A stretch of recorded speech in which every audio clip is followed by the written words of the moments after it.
of what Lisa was talking about is very similar to the story and the experience that RBC is having right now and the journey that RBC is on. In fact, even a similar timeline, roughly 8 or 9 years, RBC was starting those agile teams and moving to team of teams. The focus of my discussion today is really on how to get to that enterprise business agility perspective. So everything I'm talking about here is assuming that that team and team of teams agile journey is established and embedded, and now we're starting to think about how do we bring this to the entire business? How do we optimize the entire system for business agility? To figure out how to use this. All right, so just a really quick little tidbit about me. I've got 2 little girls who keep me very energized and engaged. It's part of, thinking about bringing our whole selves to work. I really believe in changing the way that we work so we are happier, more connected, more engaged. That's where value comes from. That's where we get joy in our work, and that's what enables us to deliver value for clients and customers and shareholders. My girls recently learned to fish, so that was a really fun experience for us in the summer, and I take a lot of joy and pleasure in being out in nature, and that's sort of where I help myself to reinvigorate, because this is a tough role.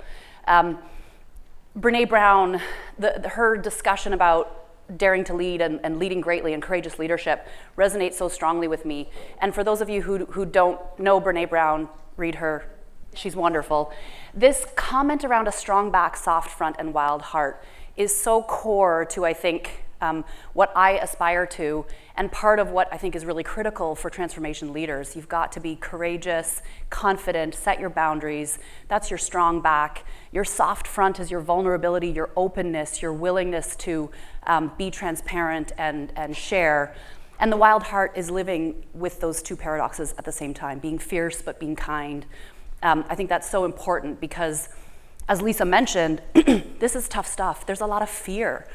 These are senior leaders who've built very strong, successful careers in the old ways of working. And it's fear-making to think about change, especially as a leader. To acknowledge that you don't really know the path forward is scary. So just very quickly about RBC, well-established organization, over 155 years old, incredibly strong financial performance, growth off the charts over the last number of years, 16 million customers, 84,000 employees globally, big, large organization. And yet, lots of problems. So for an organization like RBC, they optimize or have been optimizing for efficiency for a long time now. And when you optimize for efficiency, you create these very structured silos. So prioritization becomes very challenging because, as Lisa mentioned and as Sally mentioned, everyone thinks that their priorities are number one, and everyone has somewhat different priorities and focus areas. Investments and effort are not always aligned to the highest value outcomes. So this is incredibly challenging when you have so much change upon you. We are threatened by fintechs, we are threatened by big techs, we are threatened by changing employee wants and needs, by changing customer needs. When your investments, the things that you are investing in and spending time on, are not delivering the highest value to you, you're gonna have a tough time. Very slow to respond. Execution doesn't meet strategy. I think Lisa alluded to it earlier.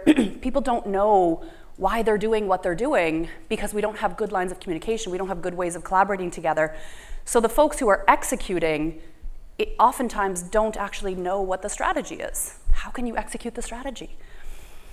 Competing business priorities across silos. We've talked about increasing cost base. This is a really challenging one in financial institutions.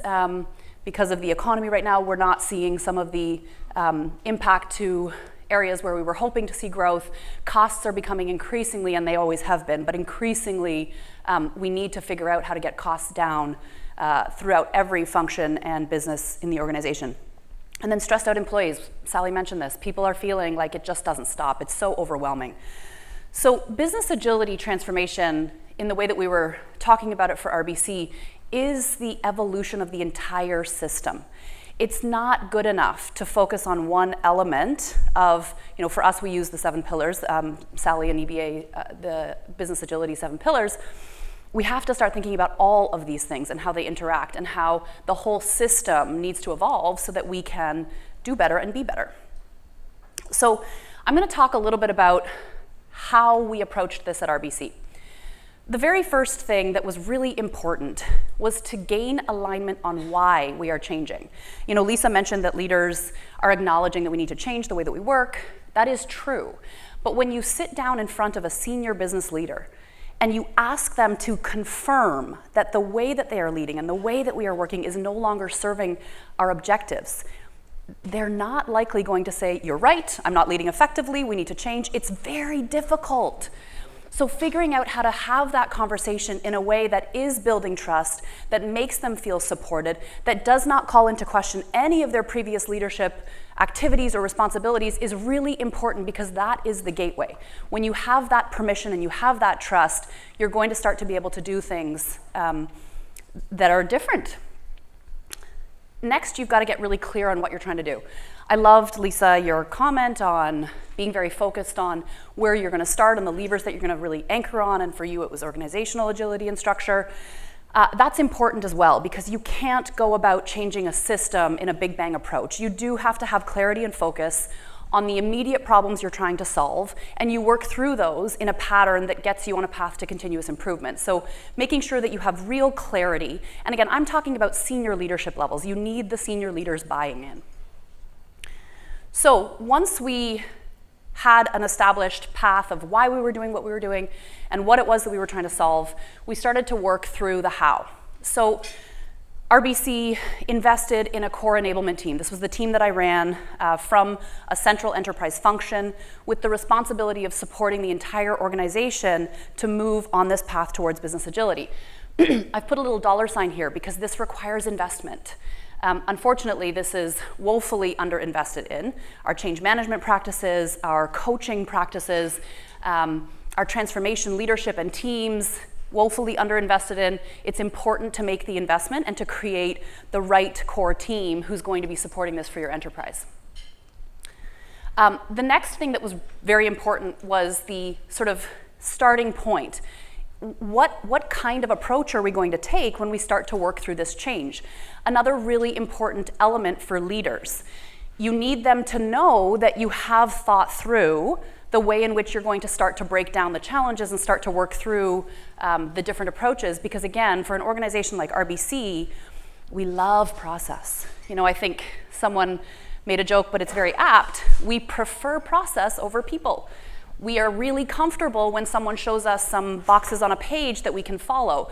So stepping into that a little bit and meeting folks in a place that says, listen, this isn't about a process. I can't give you a playbook. It's not a nice, easy 10-step piece and all of a sudden we're agile or we have business agility. But showing them that you have been thoughtful and that there is a path forward is important. And that framework can iterate. Of course, I've called it an MVP because once you get in and you start going, it needs to be tailored and adapted based on the types of experiments that you're running and the results that you're seeing in the businesses. For RBC, pilot areas were really important. Lisa was talking about believing it in order to actually drive the change. We found that the opposite was true in the way that leaders were talking to us. Well, I'm not going to believe it until I see it. I'm not going to buy into this, and I'm not going to support this until you show me that it's effective. That doesn't work, because if you don't have the support going in, if you don't have the buy-in, if you don't have leaders saying, I don't know what the answer is, and I don't know necessarily what the approach is, but I believe this is the way that we need to go. I believe these are the experiments we need to run. It's so important. So that really took shape through our pilot areas where we had transformational leaders who were willing to experiment and to step into a space that was not known in order to see value. Again, another important component that does again require investment is the internal teams within the businesses. So this core enablement team that I was running from the center enterprise was a small little team. I mean, we have 85,000 employees to impact across 5 lines of business. We're global as an organization. You've got to have the business teams taking responsibility for this change. This is not a central group coming in and imparting a change upon a business. This is the business recognizing that they need to work differently in order to deliver value, in order to have happier employees, in order to see happier customers. So that internal team in the business who's going to work alongside your core enablement team is really important. This is a learning path. They need to be establishing folks who are learning how to take this change forward, because this is a journey. Storytelling is also important. Lisa talked about the moments that matter. Those moments are critical. Moments with leadership teams where you're catching things and you're seeing things and you're surfacing things that perhaps folks are aware of, but they are not being called out into the open. You're not calling out the misalignment. You're not calling out the lack of transparency, the lack of understanding, the lack of clarity on the strategy. And it's tough because, again, folks are worried about putting their hand up and saying, I don't understand. I'm not sure what path we're on. I don't know how these things connect. With senior leadership teams, it's important to create that safety and to say it is okay to go against what you previously thought was the right path. It's okay to say that wasn't the right path. We need to work on how to be better aligned together as a team. That storytelling at the leadership level is critical, of course, but it's also to the broad audiences. It's to the delivery teams. It's to functional partners like your legal teams, your HR teams, finance.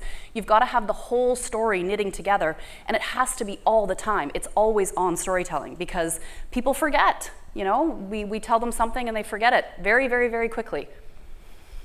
And then lastly, the metrics.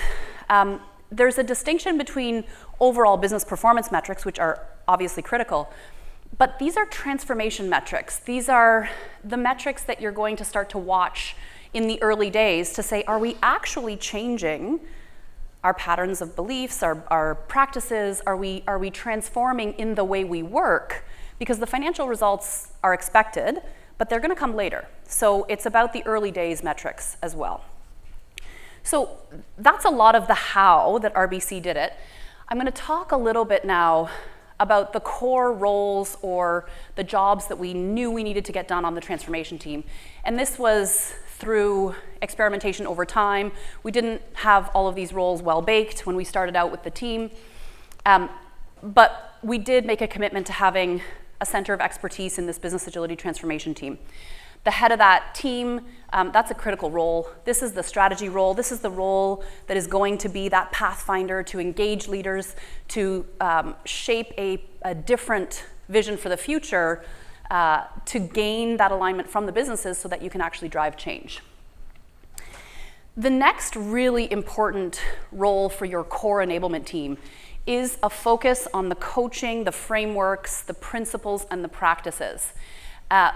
This is so important because, again, you know, at RBC, while there are people who are incredibly skilled and experts in their areas of business, they don't necessarily know what leading in a new way is about. So they need coaching. They need to feel supported. They need to feel like they have someone to turn to say, I don't know what to do in this scenario, and I need some guidance and some help and some support.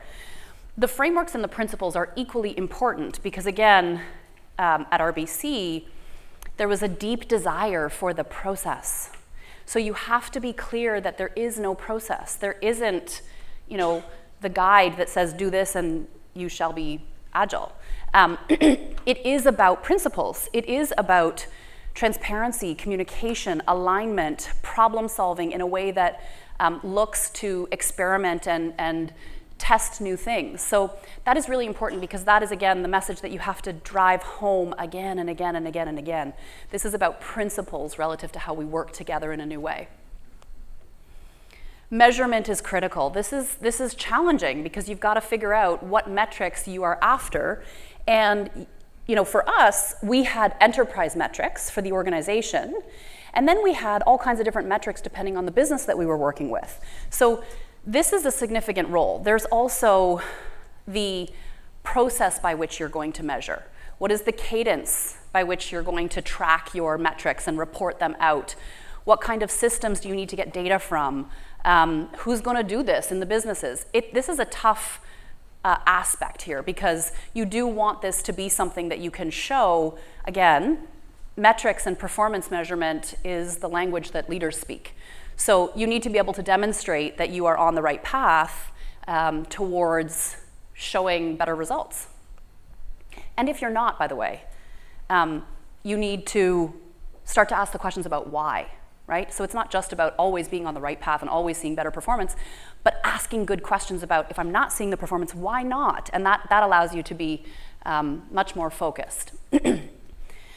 Storytelling and communications we've talked about, again, a really critical role, because this role needs to be engaging across multiple different types of audiences and needs to understand, how do I speak the language of very senior business leaders and also seem real and connected to the delivery teams? So it's tough. Those are two different types of messages that are equally important.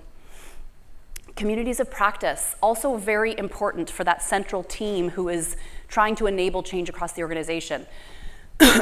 RBC has many centers of expertise.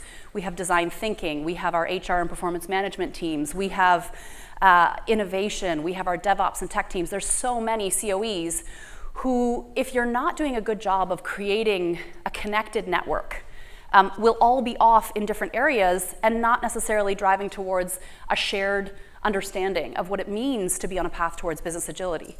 We had some interesting scenarios where we had folks who, in fact, ultimately shared a vision, but they were using different language, they weren't speaking with one voice, it seemed very disconnected, and it was problematic. It sucked up energy when you're trying to align these various different groups who need to be playing together in order to be really effective. And then lastly, I talked about these transformation teams in the business. They're critical. They are the champions. They are the ones who need to feel like this change is for them, by them. That's where you're going to see impact. Those transformation teams and those leaders and delivery folks in the business who believe that they are the pathfinders and the champions for change. So the journey that we took just to get started, we started with the problem of too much work. Outcome-based goals and prioritization were critical so that we could stop work that wasn't aligned to those outcomes, and there was a lot of it. Next, working on achieving those outcomes. This is where we got into visualization, making sure that there was clear, transparent goals that we were trying to achieve, and that you had the teams organized in the way that was aligned to those outcomes. Experimentation and learning, this is where this really became critical. We started to get people comfortable with the idea that something may not work the way that we intended it to, and that's okay, because our response needs to be, well, what do we do now, right? We're not gonna keep doing the same thing if it's not getting us the results we wanna see. Next, we focused on leadership agility because we needed to, at least in the context of RBC, and I think the organization has evolved, we did have to a little bit play into the, I'm not gonna believe it until I see it. So we showed them that prioritization and outcome orientation and aligning teams differently was actually effective. And now we started to say, okay, so what does that mean for you as a leader? How are you going to change your leadership style and adapt and adopt new techniques? And then we were able to start to think about removing system impediments. We certainly have not solved this one. This is enterprise challenges around annual funding and planning, stable teams. We still have a tendency of striking up these teams to do a program or a product delivery and disbanding them after some time. Performance management is a really tough one. People are not incented to behave in a way that shares goals. I mean, we're incented as individual contributors, and we're incented as individual business lines.